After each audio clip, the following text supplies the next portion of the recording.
अरे तुमको क्या लेना है, मेरे को नहीं जमता है, तुम अपना करो, मैं अपना करूंगी, मेरे को नहीं जमता है। दोस्तों मैं बिग बॉस के बारे में सीक्रेट सी बातें आपको बताते रहता हूँ और आज भी मैं और एक सीक्रेट रिवील करूंगा बिग बॉस की कि बिग बॉस में जो कॉन्टेस्टेंट सिलेक्टेड होते हैं, मतलब बिग बॉस के जो कॉन्टेस्टेंट है उनको तो पैसा मिलता है, आपको तो पता ही है। तो किससे कितना पैसा मिलता है उसके बारे में भी मैं वीडियो बना चुका हूँ, लेकिन आज मैं बताऊंगा कि ये जो पैसा, मतलब ये जो सैलरी दी जाता है बिग बॉस की ओर से, वो कैसे फिक्स किया जाता है, बिग बॉस कैसे प्राइस फिक्स करते हैं या फिर कैसे सैलरी फिक्स करते हैं हर उस कॉन्टेस्टेंट की जो कि बिग बॉस शो का हिस्सा बन रहे हैं या फिर उसी सीजन में बनने वाले हैं। तो सब कुछ जानने के लिए जुड़े मेरे साथ रहे से लाइव में, ताकि मैं आज आपको सब कुछ बता सकूं।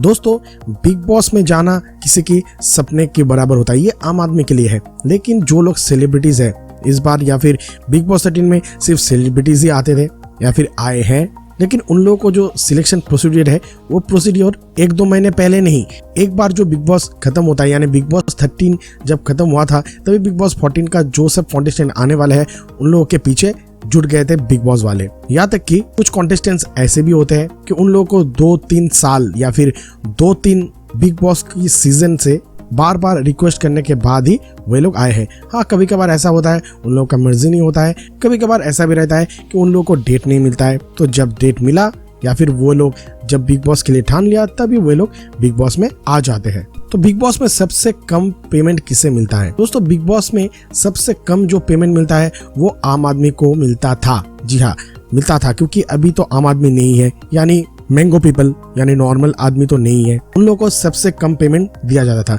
जैसे कि हर वीक या पर वीक बेसिस पेमेंट। अब पर वीक बेसिस पेमेंट क्यों? क्योंकि बिग बॉस में हर हफ्ता एक नॉमिनेशन होता है और एक एविक्शन होता है। तो मान लीजिए एक कॉन्टेस्टेंट पहले हफ्ते में ही चला जाता है, तो बाकी 4 हफ्ते मतलब महीने भर के लिए अगर उसे बुक किया जाए तो बाकी के 3 हफ्ते का पैसा ऐसे ही देना होता था। तो सबसे कम पेमेंट वाले इंसान होते हैं हम लोग, यानी मैंगो पीपल। तो उन लोगों को 20 से 50 हजार रुपए पर वीक के हिसाब से मिलता है। तो उसके ऊपर कौन लोग होते हैं? उसके ऊपर होते हैं वे लोग जो लोग मॉडल्स हैं। जी हाँ, मॉडल जो होते हैं वे एकदम इनिशियल स्टेज पे होते हैं अपने बॉलीवुड कैरियर के या फिर फिल्म इंडस्ट्री की कैरियर की। तो वो लोगों को चाहिए एक बूस्टिंग और उन लोगों के पास ज्यादा काम भी नहीं होता है। तो बिग बॉस उन लोगों को टारगेट करते हैं कि बिग बॉस हर एक सेक्टर से हर बार किसी ना किसी को लेते हैं। तो थोड़ा कम नोन वाले चेहरा होता है, उन लोगों को सेलिब्रिटीज में सबसे कम पेमेंट मिलता है। हाँ, उन लोगों को भी सेलिब्रिटीज की तरह ही ट्रीट किया जाता है क्योंकि वे लोग मॉडल होते हैं।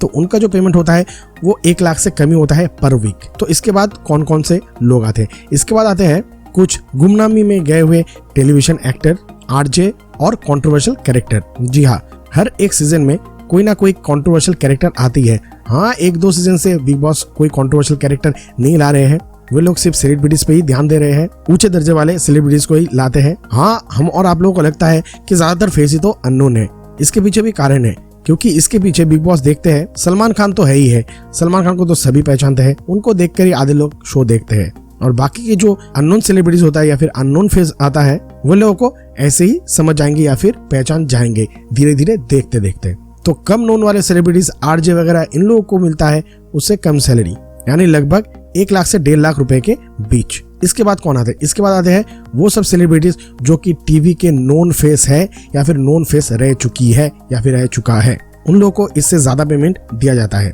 यहाँ पर आ जाते हैं मोल भाव। जी हाँ, बिग बॉस इन लोगों को लेने की बहुत कोशिश करते हैं, जैसे कि इस बार कविता आई है, इस बार एजाज आया है, अभिनव शुक्ला आए हैं, रूबीना आई है, और इसके साथ साथ इस सेगमेंट में आते हैं रीजनल फिल्म हीरो हीरोइन या फिर रीजनल जाने माने चेहरा, जैसे कि है इस बार तंबोली, निक्की तंबोली।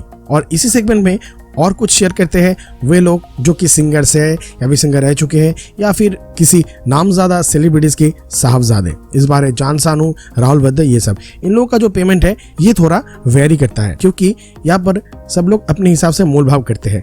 किसी को 2 लाख मिलता है, किसी को 2.5 लाख में, किसी को 3, 3.5, किसी को 4 लाख तक भी मिल जाता है। तो इस बार मोल भाव करके रूबीना सबसे ज्यादा अंक अपने नाम किए हैं। और इसके बाद वाले जो होते हैं वो थोड़ा सेलिब्रिटीज मैक्स प्रो आ जाते हैं। वो होते हैं फिल्म इंडस्ट्री की जाने मानी कुछ हस्तियां या फिर क्रिकेट दुनिया से या फिर इंटरनेशनल स्टार्स, जैसे कि इससे पहले रिमी सेन को देखे हम लोगों ने बिग बॉस के घर पे, अमीषा पटेल को देखे हैं, क्रिकेटर एंड्रू साइमंड्स, विनोद कमली को देखे हैं, साथ साथ में इंटरनेशनल फेस यानी खली को देखे हम लोग, पामेला एंडरसन को देखे बिग बॉस के घर में। इससे पहले हम लोग सनी लियोनी को भी आते देखे थे बिग बॉस के घर में। उन लोग का जो पेमेंट है वो अलग ही लेवल का होता है। उन लोग का पेमेंट नॉर्मल पेमेंट की जैसा नहीं होता है। उन लोगों के साथ पूरा सीजन कॉन्ट्रैक्ट ही ज्यादातर किया जाता है। इस बार भी सीजन कॉन्ट्रैक्ट किया गया है, लेकिन किसके साथ किया गया है वो मैं आपको दूसरे वीडियो में बताऊंगा और डिटेल में बताऊंगा क्यों किया गया है और किसका कॉन्ट्रैक्ट कितना है। ऑलरेडी मैं सैलरी वाला वीडियो बना चुका हूँ, लेकिन सीजन कॉन्ट्रैक्ट का वीडियो मैं डेडिकेटली बनाऊंगा।